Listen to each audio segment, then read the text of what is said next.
Selamat pagi anak-anak, gimana kabarnya hari ini? Sehat semua kan? Sebelum Bapak memulai pembelajaran hari ini, alangkah lebih baiknya kita membaca doa terlebih dahulu. Agar ilmu yang Bapak sampaikan dapat bermanfaat bagi kalian semua. Berdoa mulai.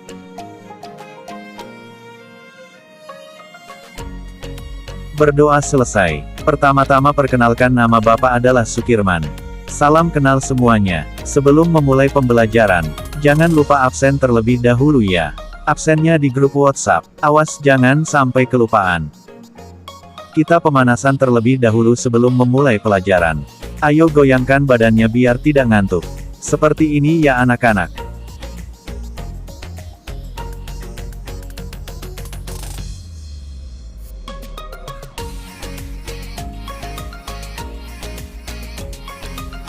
Sekali lagi.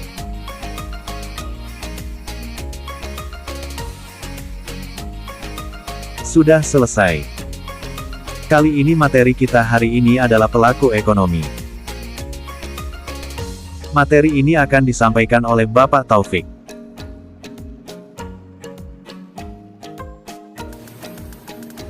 Assalamualaikum warahmatullahi wabarakatuh. Gimana kabarnya hari ini anak-anak? Kalian semua sehat kan? Alhamdulillah bila kalian semua sehat. Baiklah, Bapak sini sebelum Bapak menyampaikan pembelajaran hari ini, Bapak mau berterima kasih kepada Bapak Sukirman yang telah membantu Bapak dalam melaksanakan pembelajaran hari ini. Kali ini materi kita yaitu pelaku ekonomi. Sebelum Bapak menyampaikan materi pelaku ekonomi, sini Bapak mau menyampaikan tujuan dari pembelajaran hari ini.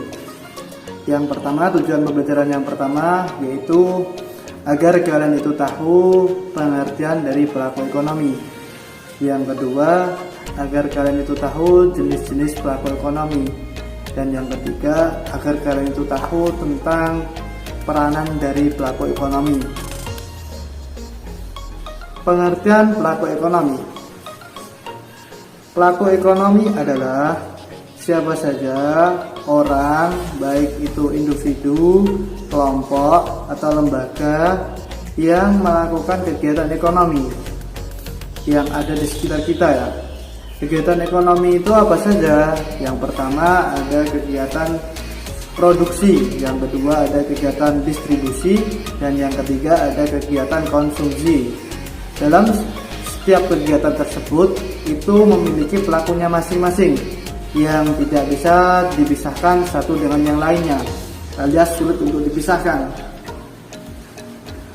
Secara garis besar, di sini pelaku ekonomi dibagi menjadi 4. Yang pertama ada rumah tangga konsumen, yang kedua ada rumah tangga produsen, yang ketiga ada rumah tangga pemerintah, dan yang keempat ada rumah tangga luar negeri.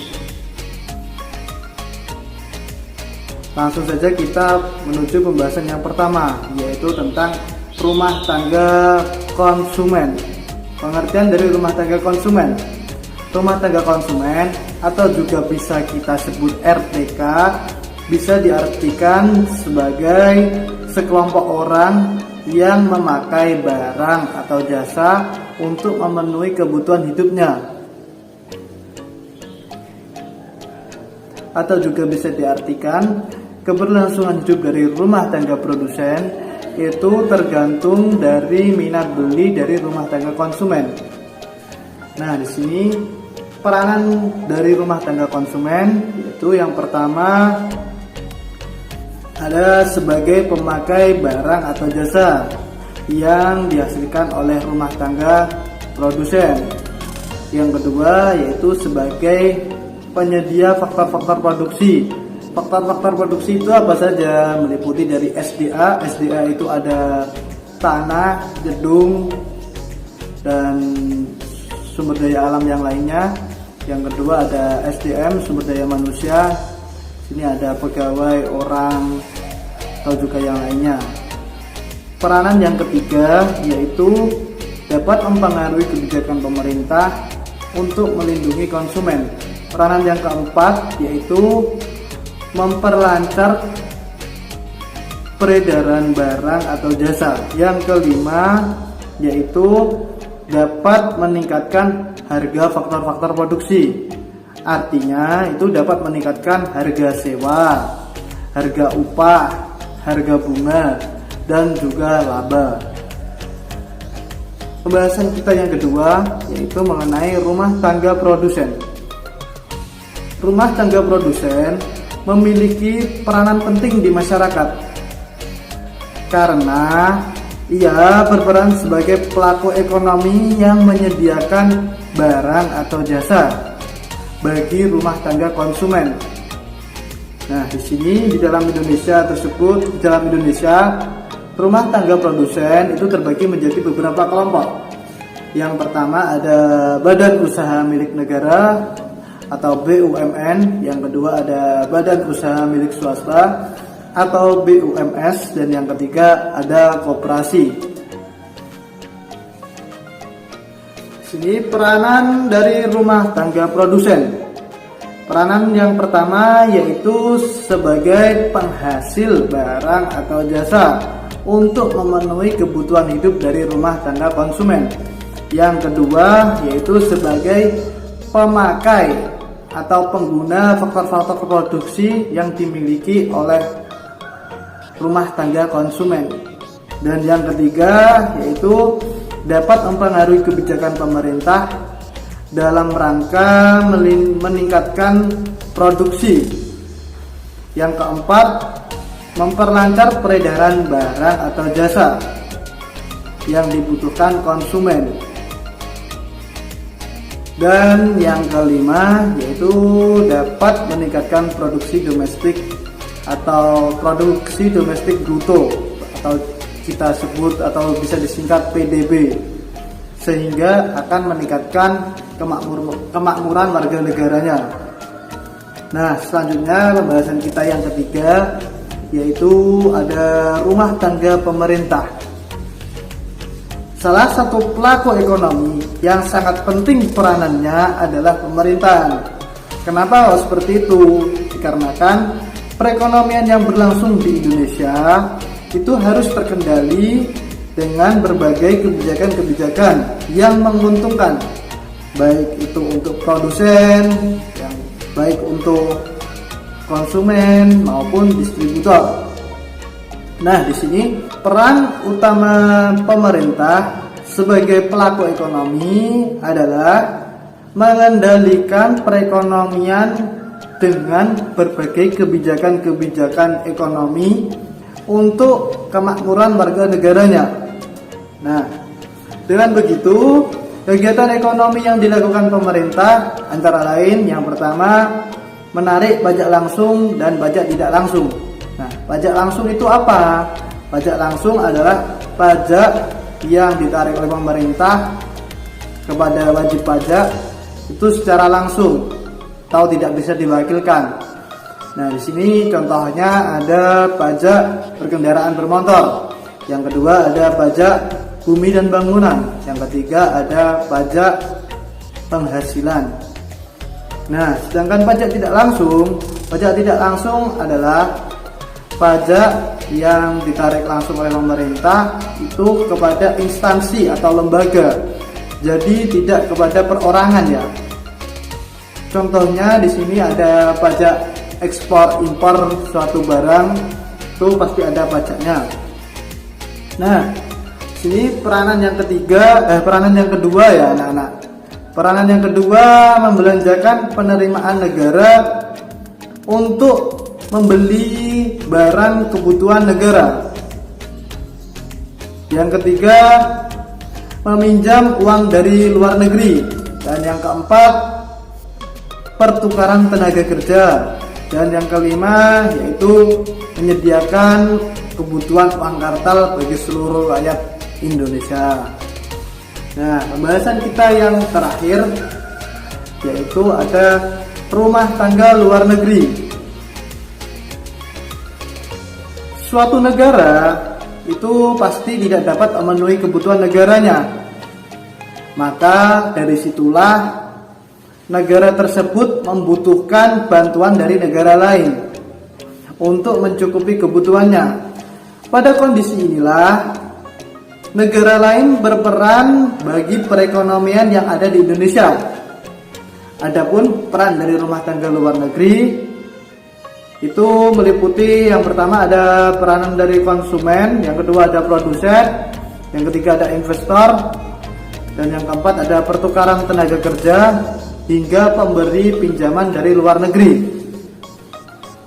Nah, di sini Bapak mau menyontohkan sebagai konsumen itu dapat kita lihat dari kegiatan impor yang dilakukan oleh rumah tangga luar negeri terhadap produk dalam negeri.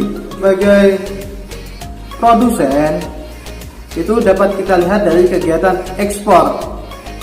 Rumah tangga luar negeri membantu suatu negara yang tidak dapat memproduksi barang atau jasa.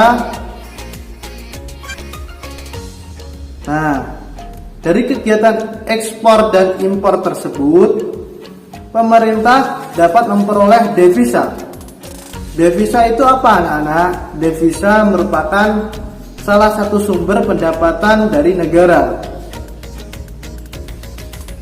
Peran dari rumah tangga luar negeri yang pertama yaitu sebagai penyedia kebutuhan barang impor, yang kedua membeli hasil barang ekspor dari suatu negara, yang ketiga yaitu menyediakan kredit untuk pemerintah dan swasta dalam negeri, dan yang keempat sebagai penghubung antara pasar uang dalam negeri dan pasar uang luar negeri.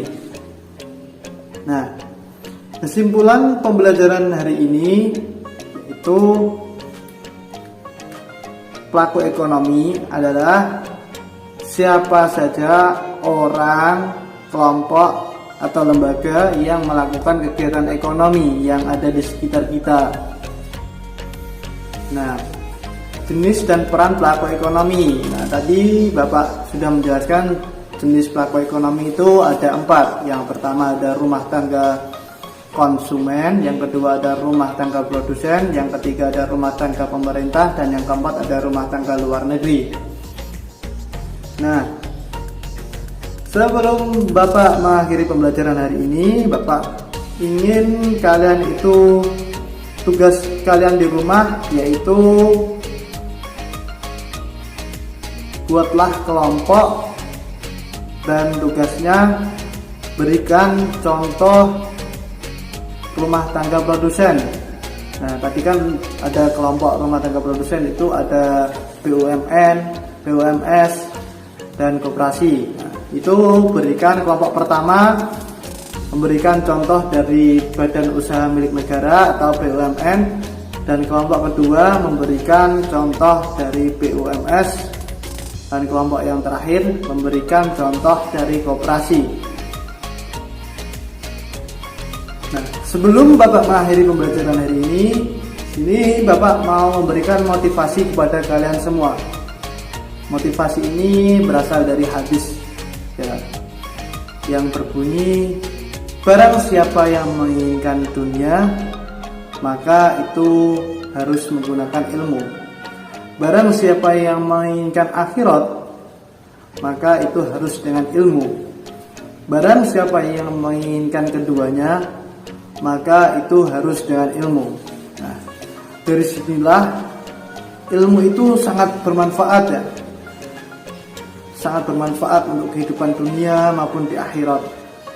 Jadi pesan Bapak untuk kalian semua, semangatlah menuntut ilmu dengan setinggi-tingginya. Dengan kalian menuntut ilmu, kalian itu dapat mudah mendapatkan dunia dan akhirat kalian. Ya, mungkin cukup itu saja yang Bapak sampaikan.